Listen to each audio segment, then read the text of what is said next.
Salam sejahtera, terima kasih kenal bersama dengan saya di Nazilin Unity Channel. 3 dalam 1. Hari ini, dalam 1 hari, ada case yang menarik.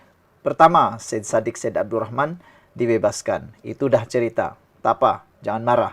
Yang kedua, hari ini juga SPRM telah mengatakan bahwa siasatan selesai untuk kes Ismail Sabri Yaakob dan mereka memohon untuk melucut hak 170 juta ringgit. Ringgit bukan 170 ringgit. 170 juta tuh banyaknya kan. Oke, itu cerita kedua. Itu pun Anda dah berikan komen. Tapi kali ini yang ketiga.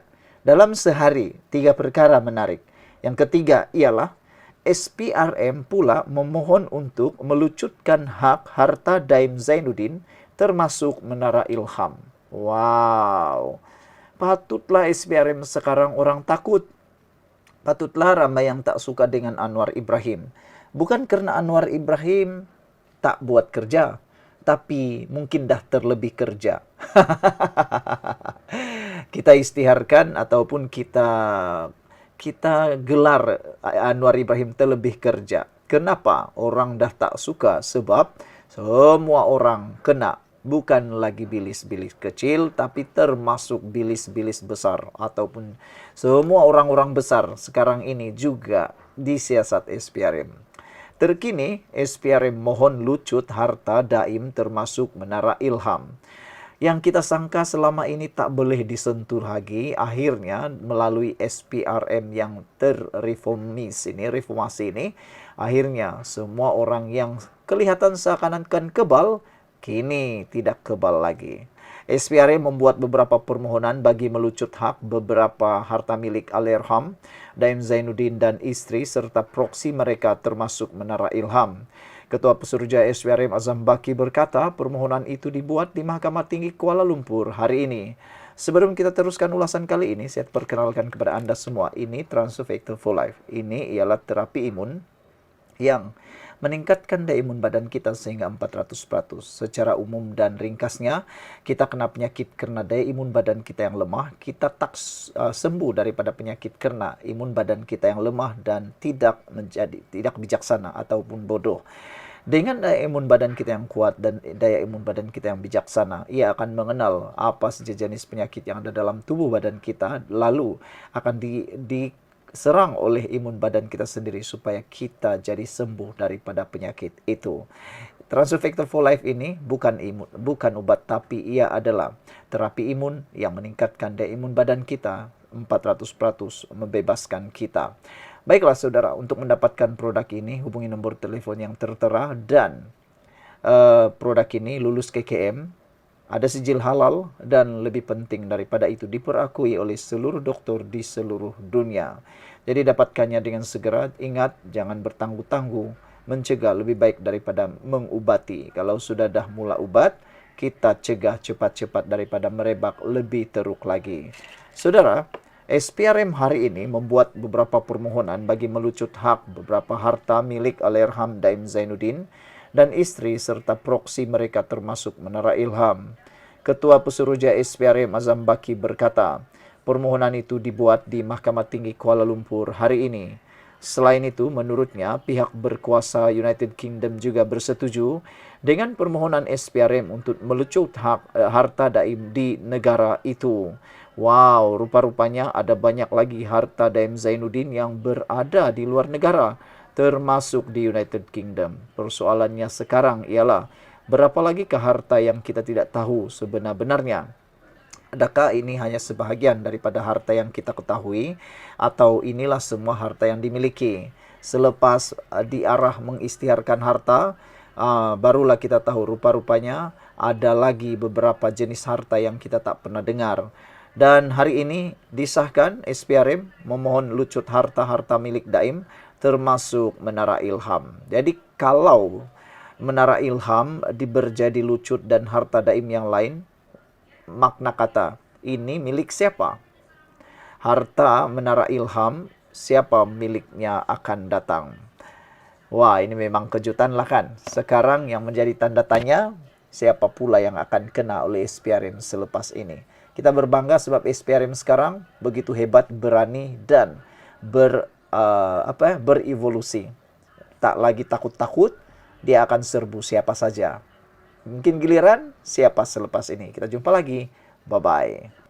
Salam sejahtera. Selepas Syed Saddiq Syed Abdurrahman dilepaskan daripada hukuman penjara dan sebatan, ramai orang juga yang meroyan marah.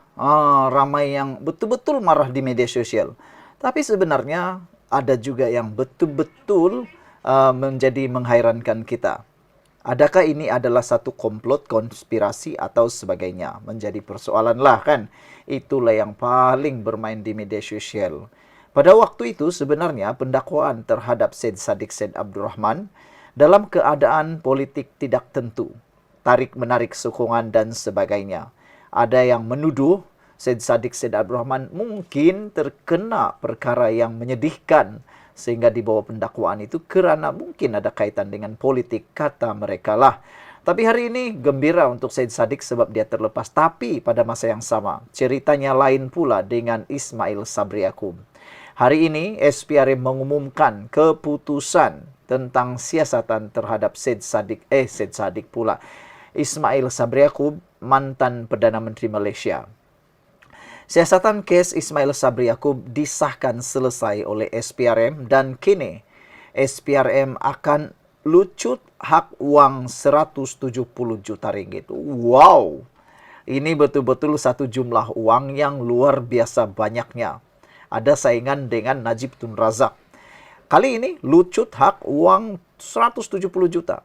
Nah, menjadi tanda tanya, uang ini milik siapa? Dari mana? Untuk apa? Itulah yang betul-betul mengejutkan kita. Tapi saya rasa SPRM mempunyai maklumatnya. Menurut SPRM apa? Ikuti terus ulasan ini untuk mengetahui kenapa SPRM nak lucutkan hak 170 juta. Yang menjadi pertanyaan kita tadi, dari mana, untuk siapa, dan juga milik siapakah uang ini. Saudara, sebelum kita teruskan ulasan ini, saya nak perkongsikan dengan Anda semua, ini Transfer Factor for Life.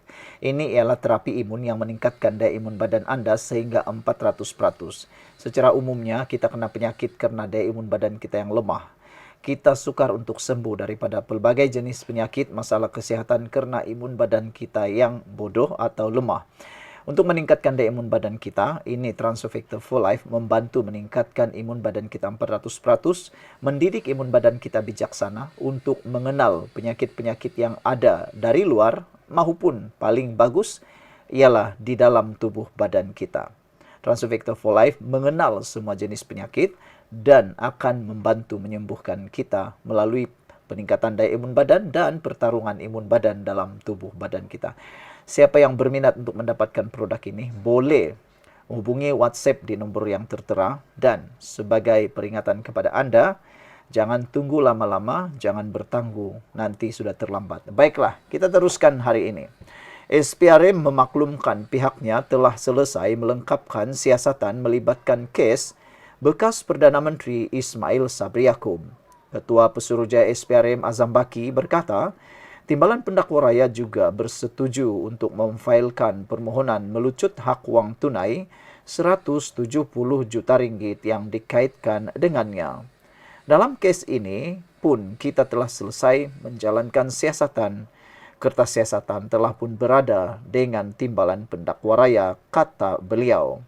Maklumat saya dapat adalah setakat ini, DPP bersetuju untuk failkan dalam tempoh 2 minggu lagi. Pertamanya, untuk melucut hak wang 170 juta ringgit. Jadi, terpulang kepada beliau untuk mencabar permohonan kami itu, katanya pada sidang media di Putrajaya hari ini. Pada 3 Mac lepas, Azam dilaporkan berkata, Ismail Sabri adalah suspek bagi siasatan kes rasuah serta pengubahan wang haram susulan penemuan wang tunai kira-kira 170 juta ringgit di dalam sebuah safe house susulan serbuan pihaknya. SPRM juga dilaporkan menyita 13 akaun membabitkan nilai lebih 2 juta ringgit bagi membantu siasatan kes berkenan. Media sebelum ini melaporkan 57 individu dirakam percakapan bagi membantu siasatan berkenan. Pada 10 Februari lalu, Ismail Sabri dilaporkan mengisytiharkan sumber-sumber perolehan. Pertuduhan jenayah belum diputuskan. Sementara itu, Azam Baki berkata bagi sebarang pertuduhan jenayah terhadap anggota Parlimen Bera belum lagi diputuskan setakat ini. Berhubung sebarang keputusan atau pertuduhan jenayah belum lagi diputuskan dan saya menunggu daripada pihak pendakwaan raya, kata beliau lagi. Saudara-saudara sekalian, apakah yang akan terjadi kepada Ismail Sabri Yaakob selepas ini? Adakah beliau akan didakwa? Adakah beliau akan menerima NFA? Tak tahulah. Kita tunggulah nanti keputusan pendakwaan sama ada akan didakwa atas pertuduhan jenayah ataupun belum.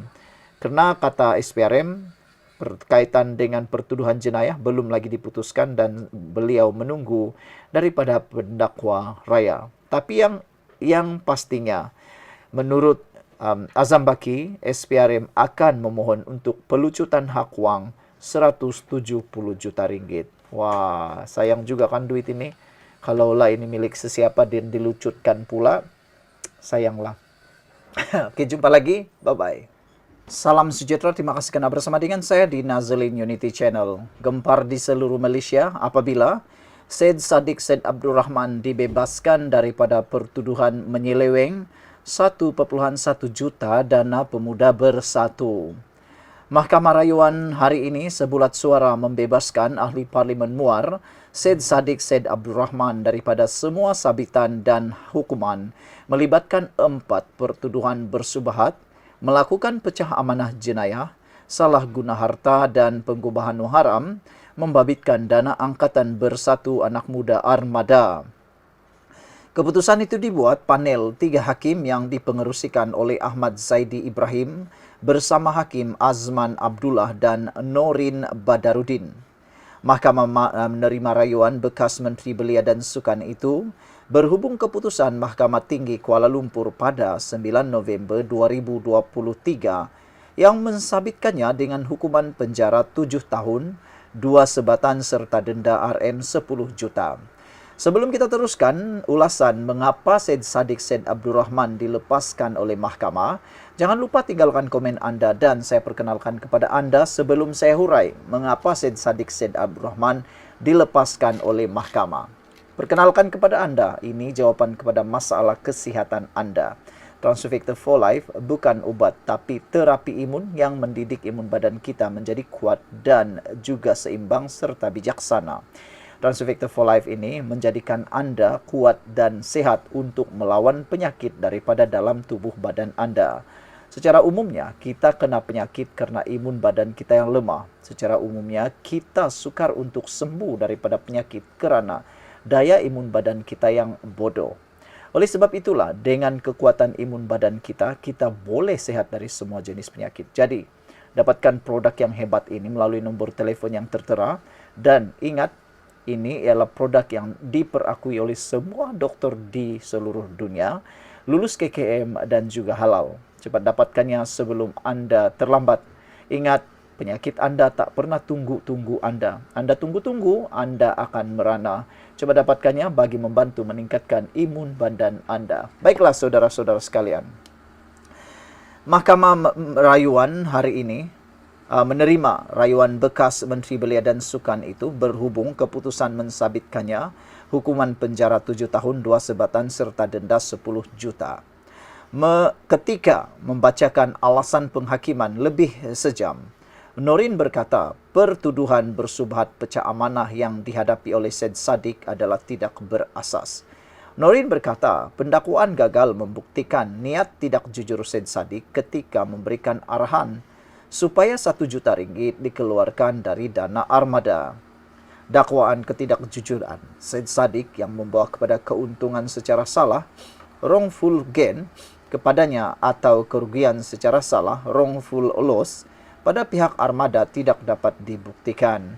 Hakim Mahkamah Tinggi gagal menilai keseluruhan keterangan yang dikemukakan dan ia membawa kepada kekilafan ketika mencapai keputusan mensabit dan menghukum Syed Saddiq.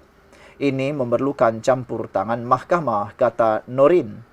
Hakim Norin turut menyatakan pendakwaan gagal menunjukkan bukti kredibel bagi menyokong pertuduhan menyalahgunakan uang Rp120.000 daripada akaun Maybank Islamic Berhad milik Armada Bumi Bersatu Enterprise. Katanya, tiada bukti yang menunjukkan kes pendakwaan bahawa uang Rp120.000 yang dikeluarkan itu milik ABBE atau Syed Saddiq. Oleh yang demikian katanya, tiada bukti bahawa Syed Saddiq menyalahgunakan wang Rp120.000 daripada akaun Maybank Islamic Berhad. Panel hakim turut mendapati oleh kerana mahkamah tidak boleh bergantung kepada pertuduhan salah guna wang Rp120.000, maka pertuduhan pengubahan wang haram juga tidak dapat dipertahankan. Sebelum ini, Syed Saddiq memfailkan rayuan bagi menepikan sabitan dan hukuman penjara 7 tahun, dua sebatan serta denda RM10 juta yang dijatuhkan oleh Mahkamah Tinggi Kuala Lumpur selepas didapati bersalah atas 4 pertuduhan berkenaan. Dia didakwa bersubahat dengan bekas penolong bendahari Armada Rafiq Hakim Razali dalam kes pecah amanah membabitkan RM1 juta dana pemuda bersatu. Kesalahan itu didakwa berlaku di CIMB Bank KL Sentral pada 6 Mac 2020 mengikut Seksyen 406 Kanun Keseksaan. Bekas menteri itu juga didakwa menyalahgunakan wang Rp120.000 daripada akaun Armada Bumi Bersatu Enterprise bagi kepentingan diri. Antara 8 hingga 21 April 2018 di sebuah bank di Taman Pandan Jaya, Kuala Lumpur. Bagi pertuduhan itu, dia didakwa mengikut Seksyen 403 Kanun Keseksaan. Selain itu, Syed Saddiq menghadapi 2 pertuduhan pengubahan wang haram, membabitkan pemindahan RM100.000 ke akaun amanah saham Bumi Putra miliknya pada 16 dan 19 Jun 2018 di Johor Bahru. Pendakwaan dibuat mengikut Seksyen 4 dalam kurungan 1 kurangan B, Akta Pencegahan Pengubahan Wang Haram 2001. Sekian dulu untuk kali ini. Jangan lupa tinggalkan komen anda dan tahniah kepada Syed Saddiq Syed Abdul Rahman. Bye-bye.